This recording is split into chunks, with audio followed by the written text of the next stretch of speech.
When the economy crashes, the stock market dips, and the headlines scream, worst downturn in years, most people are going to be panicking. They're going to be selling their investments. They're going to stash cash under their mattresses. Some are vowing to never trust the stock market again. And some YouTubers are fleeing to Cambodia. But here is the twist. What are the smart investors doing? The smart investors are quietly making moves that build serious wealth. Let's unpack what they're doing with some real life stories and examples from the past, and I'll even share what I'm doing during this tariff scare. I am buying the dip. Now, why does buying the dip work? Well, first of all, there's just lower prices. I'm pretty sure you've checked your stock portfolio lately. You've probably noticed that some of those prices are a lot lower than when you checked them last week. But this could also mean that these companies are now potentially fairly valued. There was a lot of overvalued companies in the past with all this technology booms, AI booms. So there could be higher potential, right? So when the market tanks, the stock prices are gonna plummet. This means you can buy shares of good companies for way less than they were worth before. Think of it like a massive clearance sale on your favorite brands. When the economy recovers, and it always does, if we look at history, the stock market always recovers. Eventually, it might not be super fast, but these shares that we're buying today at discounted prices, they can skyrocket. It's a way to really grow your wealth, your net income, rapidly is by taking advantage of dips like this. It could give potentially massive returns. And also just remember, time is your ally. Most of you guys are not in retirement. Most of you guys are on the younger end, according to my demographics, and you got decades ahead of you in terms of investing.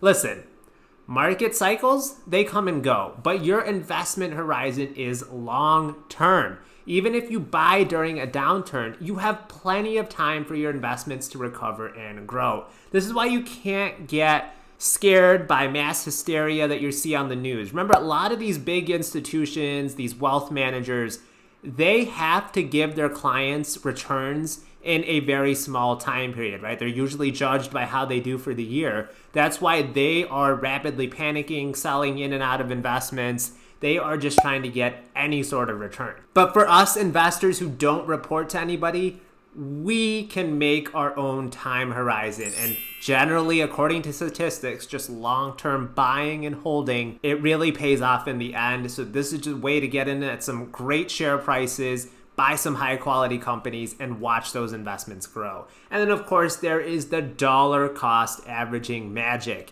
Investing a fixed amount of money regularly, regardless of the market's ups and downs, is called dollar cost averaging. Personally, this is the strategy that I have done for the past 7 years, and it has worked wonders for me. It's allowed me to really explode my net worth. During a recession, your fixed amount buys you more shares when prices are low and fewer shares when prices are high. So not only am I getting in at the lows, but I'm also getting in at the highs. I'm also getting in anywhere in between. I just consistently keep buying and buying great companies. This automatically leads to buying low and selling high over the long term, because these investments just keep growing. And in times like this is where we really need to remember the greatest investor of all time, Warren Buffett's golden rule: be fearful when others are greedy, and greedy when others are fearful. We just had the first part of that happen, right? People were buying insane valuations of companies. People were buying into hype, Misty, MSTR, all this other nonsense related to Bitcoin.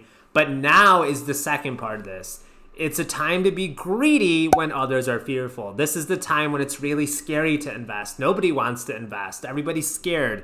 But this is when smart people like Warren Buffett, this is when they're going hard on accumulating more shares. Is anybody surprised that Warren Buffett had 20 to 30% of his portfolio in cash and was constantly being asked what he was thinking. Well, he knew what was going on. This is why he's such a great investor. He always left some money on the side just to get in at these great prices. Now, also during the 2008 financial crisis, when way more people were panicking, the stock market actually dropped nearly 50%. And there was many big name companies that were going bankrupt. But what did the Oracle of Omaha do? Warren Buffett, he was buying. He invested billions of dollars into companies like Goldman Sachs and Bank of America while everybody else was running for the hills. Now, why did he do this? Because he knew the market would recover. And when it did, he made a fortune. This is how this man is worth so much money these days. This is how he's returned so much value to his shareholders of his company, Berkshire Hathaway, because he buys low and sells high. He has a long-term investing horizon. Fast forward a few years, and those investments paid off big time for good old Warren. Buffett made billions of dollars simply by investing when stocks were on sale. All right, here are some examples of some companies that have done just amazing if you had just bought them way back when. In 2001, there was this dot-com bubble burst, and Amazon's stock price dropped by 90%. Everybody thought this online bookstore company was done for. But if you had just put $1,000 into Amazon then and just simply held on to it through the ups and the downs, by 2024, that $1,000 would have grown into $1 million. That is insane to think about. $1 million from $1,000. I know it's obviously hard to find companies that will return that much, but who's to say that there isn't a company that's out there right now that's severely undervalued that could one day be one of the richest companies in the world? All because somebody believed in a solid company during a crappy time. And this next one was actually a crash that I got to participate in. It was my first ever real stock market crash, and that was the man-made COVID crash of March 2020. The world was shut down. The stock market truly did crash because we were told that we couldn't leave our house. We were told that if you walked down a grocery store aisle the wrong way, that the germs would somehow know this and attack other people in that aisle. So the S&P 500 at the time dropped 30% in just a few weeks. But what did smart investors do? People like myself, I'm including myself in there, they were buying nonstop. Some companies that I bought during this time, I made ridiculous returns. I'm talking about companies like JP Morgan Chase, Microsoft. You know, I got some really big gains from these companies, so many more, because I was just buying during COVID, and I knew that the markets would eventually recover and we would be all right.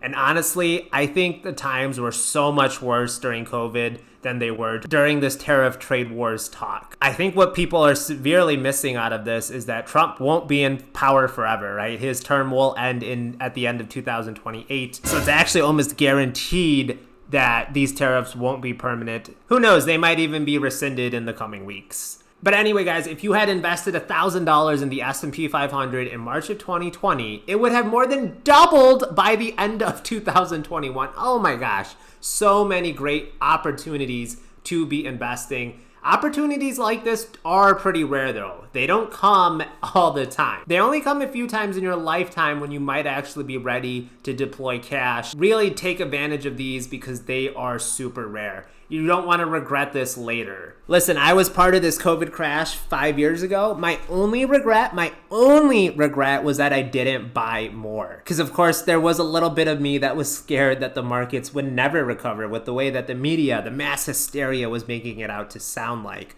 Does that sound very familiar? Oh yeah, because 5 years later, the same thing is happening. The media, mass hysteria is making it sound like these tariffs will be forever. Who knows? Maybe some actual change might happen.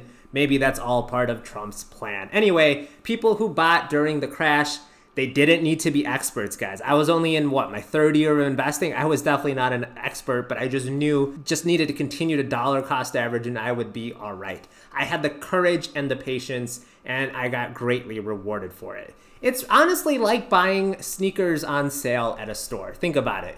You wouldn't buy your favorite sneakers at full price if you knew they would be 50% off next week, right? So why do so many people only buy stocks when everybody's hyped up and prices are sky high? Everybody always preaches buy low, sell high, but honestly, what I see the vast majority of people doing is they will buy at all-time highs and then sell as soon as the stock market takes a little bit of a tumble. Think about it this way: recessions, corrections, that is the stock market going on sale. And history tends to repeat itself. The stock market will eventually recover. So the stock market going down nearly 13% or 20% down for the NASDAQ, that is investors already pricing in some of these tariffs. So now going forward, any real positive news, such as tariffs getting canceled or less retaliation from other countries setting their own tariffs like China, and not having a global trade war, that will send the stock market right back up just as fast as it came down. Now, these trade tensions, they create a lot of uncertainty about the future economic growth and corporate earnings. And you're seeing that right now with widespread selling, but smart investors will be buying more. They will be taking advantage and they will be buying on the dips. Remember, time is your superpower. If you're somebody else who's in their 20-somethings or 30-somethings or 40-somethings, investing is the best weapon you have. The best weapon you have isn't your money, it's your time. Markets have always recovered eventually. So if you buy during a downturn and just leave your money alone, seriously, don't mess with it, you're almost guaranteed to come out way ahead later. Imagine planting a seed during a storm. It's not going to look really pretty right now, but years from now, it will be a tree throwing shade and dropping fruit. And then that will allow you to slay the dragon later when the dragon comes to eat those fruits. You will become that high yield dividend warrior that you have always dreamed about. Final tips here, guys, on potentially what might be an upcoming recession. Don't invest money you need immediately. Recessions, they do sometimes tend to last a little bit of a while. So only invest money that you won't need for several years. And of course, buy high quality companies. Buy what's already established, companies that will survive a recession, solid companies, fundamentals are strong, track record of success. Diversification is key. Don't put all your eggs in one basket. Don't put it all into Misty, into Bitcoin. Spread your investments across several different sectors and asset classes. And again, guys, I know this feels scary, but these are rare opportunities to buy investments at huge discounts. History shows the market always recovers and usually grows even more afterwards. People who invest during downturns often make the biggest returns. Don't need to be rich or a genius. You just need to start, stay calm, and play the long game. Slay the dragon, high yield dividend warrior out. I just don't understand how you lose money in stocks.